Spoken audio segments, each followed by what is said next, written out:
महायोद्धा general Zorawar Singh का जन्म 15 अप्रैल 1786 को हिमाचल प्रदेश में एक हिंदू राजपूत घर में हुआ। बहुत कम उम्र में इन्होंने अपना घर छोड़ दिया और 16 वर्ष की उम्र में ही वह रामनगर के राणा जसवंत सिंह के घर पर काम करने लगे। यहीं रहते हुए उन्होंने धनुर्विद्या हासिल की और साथ ही साथ तलवार चलाना भी सीखी। रियासी की किलेदार के आदेश पर जोरावर सिंह राजा गुलाब सिंह को संदेश पहुंचाने लगे।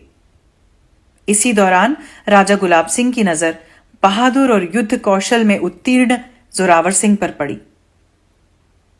जोरावर सिंह को गुलाब सिंह ने अपनी सेना में भर्ती कर लिया। बढ़ते बढ़ते जोरावर सिंह 1821 में किश्तवाड़ के हाकिम बने। फिर 1822 में राजा गुलाब सिंह ने उन्हें रियासी, अरनास और कुसाल का हाकिम बनाया और साथ ही साथ वजीर की पदवी भी दी। बहुत कम समय में जोरावर सिंह महाराजा गुलाब सिंह की सेना में जनरल बन गए। जम्मू कश्मीर के डोगरा महाराजाओं की यह सेना को जम्मू कश्मीर स्टेट फोर्सेस भी कहा जाता है। आज यही जम्मू कश्मीर स्टेट फोर्सेस भारतीय सेना की जम्मू कश्मीर राइफल्स बन चुकी है। महाराजा गुलाब सिंह की दूरदर्शिता और युद्ध नीति की वजह से उनकी बहादुर डोगरा सेना जनरल जोरावर सिंह जैसे सेनापतियों के निरीक्षण में एक के बाद एक युद्ध जीतती गई और जम्मू कश्मीर व भारत की सीमाओं को उत्तरी फ्रंटियर तक खींचती चली गई। 15 अप्रैल 1834 को जनरल जोरावर सिंह 5000 डोगरा सेनानियों के साथ किश्तवाड़ से होते हुए पहली बार लद्दाख पहुंचे। जनरल जोरावर सिंह और उनके डोगरा सिपाहियों ने लद्दाख पर फतह हासिल की।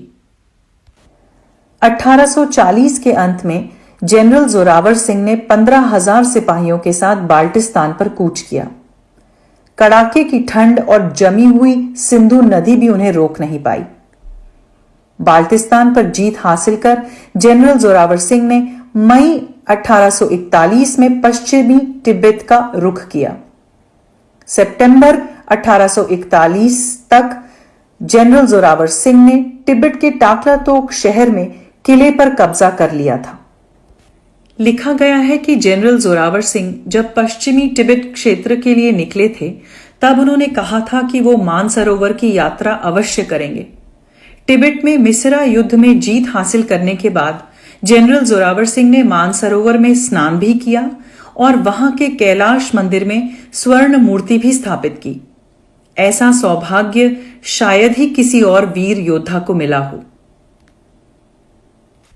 जनरल जोरावर सिंह और उनकी डोगरा सेना ने न केवल भारत की सीमाओं को पार कर 15,000 फीट तक की ऊंचाइयों में युद्ध लड़े, पर उन्होंने भारत की सीमाओं को हिमालय के उत्तरी क्षेत्र तक खींचा। जनरल जोरावर सिंह को नेपोलियन ऑफ द ईस्ट कहा गया है, पर शायद Napoleon Zorawar of the West थे। भारतीय सेना की जम्मू कश्मीर राइफल्स जनरल जोरावर सिंह के जन्म दिवस 15 अप्रैल को जोरावर डे के रूप में मनाती है।